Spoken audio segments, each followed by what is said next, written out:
Chairman Shri Singhania ji, faculty members, students, ladies and gentlemen. You heard two very inspiring speeches, and therefore I thought that I'll take you back to my old college days and share some experiences. The objective is to relate what you learn in class to real life situations, and that would help you in terms of developing and paying more attention to what your teachers teach you in class. Year 1986, the first class in XLRI, Father McGrath, basic managerial skills. And we all go and gather in the class, and two senior students come over and they do a play, they do an act, and they run away, and then Father McGrath tells us to write a first information report. And the best part was we wrote that first information report in next 20 minutes, and then Father McGrath read out everybody's report, and every report was different. Actually what happened and what people wrote, there was so much of divergence. The whole idea of this exercise that he conducted was to teach us that when you are a manager and things happen and you get information, it is not necessary that you get the correct information. So as a manager, how would you decipher between what is wrong and what is right, and then accordingly take your decision. Year 1996, I was the chief executive with the Adhwan group, and there was one large plant which was also with me in Ahmedabad, and there were about 3,000 workers in that plant. And suddenly I was informed that I was based out of Delhi, and suddenly I was informed that there is a major accident on the bus and 8 workers have died. So I had to rush to the next flight, and I went to Ahmedabad to see what has happened. And the best part is I checked with the girls in the bus who were hurt but who were okay, and I checked with my own executives, and I realized that everybody had a different version of what happened. And I remembered that first lesson which we had so many years back of Father McGrath, that really what is the real thing. The idea is, why I am saying this to you is that when you learn something in the class, you must pay attention to the intricacies of what is being taught. Because I remember that Father McGrath had said, not everything that you hear is correct. Now how do you decipher the right action? And the process that he developed. And actually I applied it.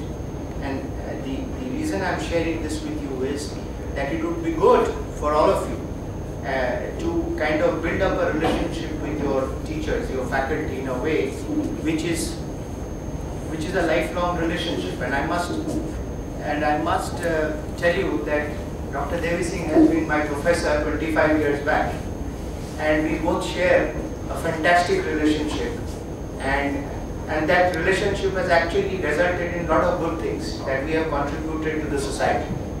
And therefore I would urge all of you to actually build a similar relationship with your teachers in class, so that as you grow, that relationship also grows along with you. And even after 28 years, when I go to XLRI campus, the first person I meet is Father McGrath. He is 96 years old, he is on the wheelchair, but I still, not only the generations of XLRI people are very fond of Father McGrath, and they go and see him always. And then, taking on from what both the speakers spoke about in terms of ethical values. In 2007, when there was a global meltdown, Harvard Business School conducted a conference. It was a global conference in which the main idea was that how can you run your businesses ethically, because you cannot run the way you have been running. There has to be a change. And one of the basic outcomes of that conference was that businesses have to learn to contribute to the society in which they operate. Which means that if you are operating in a village, you must be conscious about that village. You must be able to do something for the village, because they are your customers also. So tomorrow's businesses are going to be businesses which also take care of the society. And therefore, in 2007-8, I did a trial work of of social impact. How do you run a business or grow a business which also has a social connotation, and there is a business over there as well. As you know, that Khadi movement is as old as our freedom struggle, which is more than 100 years old. And I've been associated with this movement for many years now, many decades actually. And I've been thinking that, and as you know, mill-made fabrics produced in mill are much more efficient, qualitatively far better. And so with the passage of time, the whole concept of Khadi has been suffering. So I said that let us start a business which addresses the need of the villages and at the same time kind of contribute to the current consumer trends.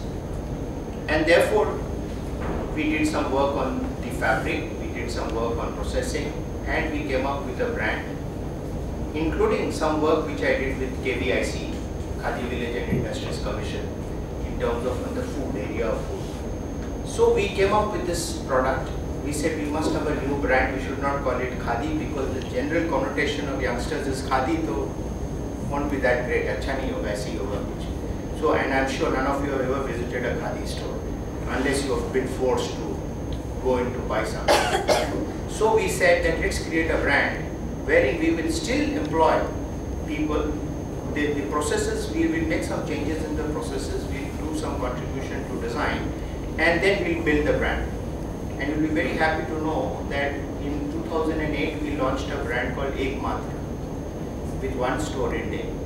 Today we have almost 15 stores in India, and we sell on the net almost on an average 2 lakhs of rupees every day, which is quite large by terms of, and we have fixed clientele all over the country. They come looking for the products. So the idea is that you have to look at businesses which actually contribute to the society in some way or the other. This year in January, a lady came to me. She was 74 years old, almost, very old lady, and she actually had a daughter, and she was living in one of the villages in Bengal, and she said that I have nothing, no food to eat, and very difficult to run my family. I have a daughter and I don't know what to do. So I asked that lady, what is it that you can do? Do you have any skill? So she said, yes, I can make terracotta toys. So I said, can you make jewelry? So she said, I have never made, I can try. So I said, okay. So I gave her 1,000 rupees and I said, okay, you take this 1,000 rupees, you start making terracotta jewelry. And that lady came back to me after 7 days and she showed me a terracotta jewelry which was so beautiful. So I said, now what you do is, you make as many as you can. You train your daughter to make as many as you can, and go to the village and take another 7 women, 10 women, whoever is interested, teach them, and all of you should come back and make as many as you want and I will buy it. And you will be surprised that it is one of the best selling products. And that lady who didn't have food to eat actually earns about 14,000 rupees a month, which is very high by rural standard even today in India, and her daughter makes about 8,000 rupees, and there are other 10 women who are also making 8 to 10,000 rupees. So the idea, and it makes good business because it sells, consumer buy it, and the design is modern. The idea is that all of you, when you pass out from this institution, you must go back. It is not important that you become an employer. You seek employment. You could also give employment. The idea is to pick up one idea, build on it, and work, struggle, and be focused on it. And I'm sure all of you will be able to come out with something new. Because all of you, today's consumer always wants something new. Naya kya hai? Every time they come to a store, say Naya kya hai? Unfortunately, that is why design has become so important. Character, whether it is car design or mobile design, technology is no longer that important. Design has become more important from consumer point of view.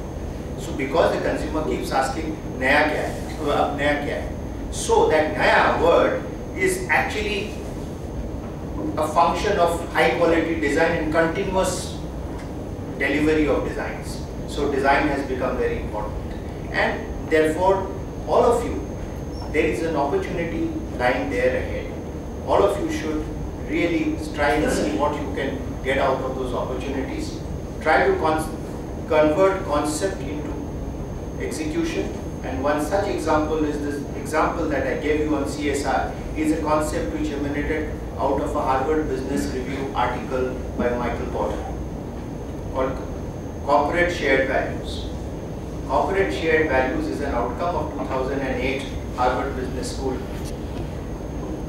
conference, wherein Michael Porter said that corporate shared value is slightly different from CSR, which is become very popular now. And this shared value is where he talks about a strategy which integrates the society with the corporations. And all of you, if you can really look into your concepts that you learn today and try and apply it to real life, probably you will be able to come up with a lot of new ideas which can then translate into business propositions for all of you. And instead of becoming job seekers, you can become job givers. And therefore, welcome back to JK Business School, and I wish all of you very best. Thank you.